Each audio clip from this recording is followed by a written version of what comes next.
Look, there were a couple of key points. The main one really was the Prime Minister's focus on international institutions like the WHO, the WTO, which have copped an awful lot of flack and come under enormous pressure over the last few years as they've been ensnared in sort of broader geopolitical competition.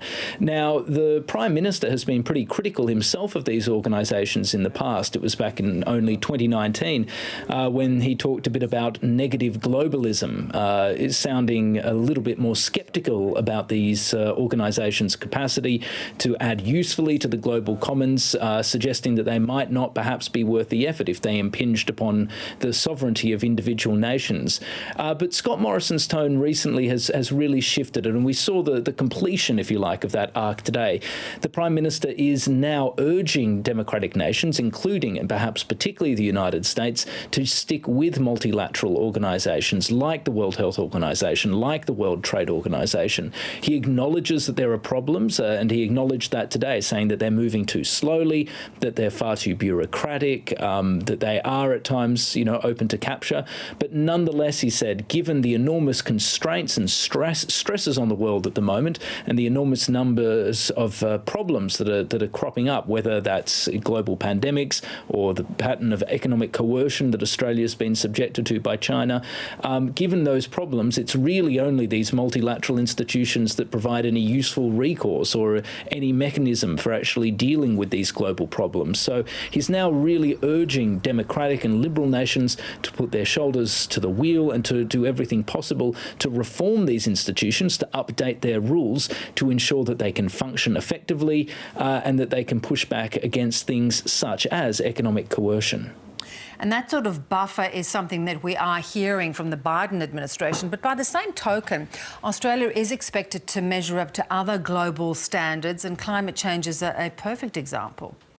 Yeah, and there was some interesting language on climate change in this speech as well. Of course, the Prime Minister and Australia as a whole has been coming under increasing pressure over climate change. That pressure has largely been private rather than public, including from the Biden administration. So we haven't seen any strident denunciations or public demands from the Biden administration, really, for Australia to ratchet up its ambition on climate change. But it's no secret, it's very well known, they would like to see more ambition, and some other leaders, including the UK Prime Minister Boris Johnson, have been pretty vocal about this, about pressing Australia to actually commit to deeper cuts when it comes to carbon emissions. Now, the Prime Minister isn't really budging. Today, he stuck in his speech to Australia's existing policy, which is basically Australia would like to get to net zero emissions by 2050, preferably sooner, but it's not giving a concrete commitment to do so.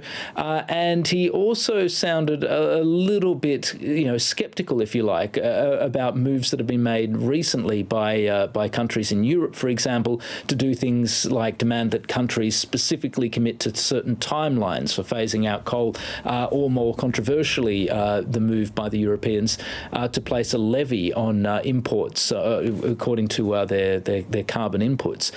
Both those ideas the Prime Minister is still very hostile to.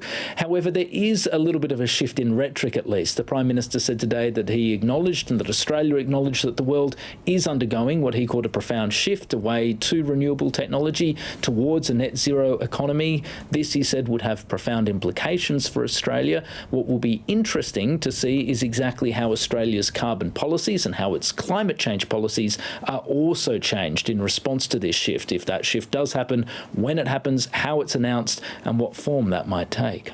And Stephen, there was an interesting agreement among Chinese and ASEAN ministers. What are we going to see here with relation to China and its assertions in the South China Sea? Yeah, this was a fascinating meeting. Of course, we've seen an enormous amount of tension between China and some Southeast Asian nations, all of which have claims, or many of which have claims to the South China Sea. China, of course, claims almost the entire South China Sea as its own. That goes against some international rulings, but Beijing has been unapologetic, saying that there is a clear historical record backing its claims. What we've seen over the last few months is, in some ways, a really remarkable ratcheting up of tension tension in the South China Sea, in particular in waters that are claimed by both China and the Philippines. We've seen an enormous armada of Chinese Coast Guard and fishing vessels, some of which are seen as part of a grey sort of Coast Guard, if you like. We've seen some really astonishing pictures of Chinese vessels massing in waters claimed by the Philippines. We've also seen increasing tensions between Malaysia and China, with a number of Chinese vessels and, in one instance, military planes crossing territory claimed by Malaysia. So it was interesting in that context to see a more conciliatory tone by Wang Yi, China's foreign minister, at this meeting with ASEAN leaders. All the countries there agreed that they would take a more conciliatory and cautious approach to the crisis, and would show restraint. Now, what restraint looks like, exactly whether that will see China as a result pulling back vessels from some of those contested areas, whether we see any changes in behaviour will be an interesting question to observe. But it's noteworthy and interesting, given just how uncompromising China has been on its rhetoric around the South China Sea, to see this shift. And it's particularly interesting given it was only a few days ago that we saw Xi Jinping, the Chinese leader, call for a bit of a change in rhetorical tack from Chinese diplomats, partly because of fears that the so-called wolf warrior approach was simply alienating people. So is this substantive? Does this signal a shift, rhetorically at least, from China towards a more conciliatory and a less nakedly confrontational approach? It's too early to say, but it's one worth tracking closely for sure. Great to talk, Stephen. Thanks so much.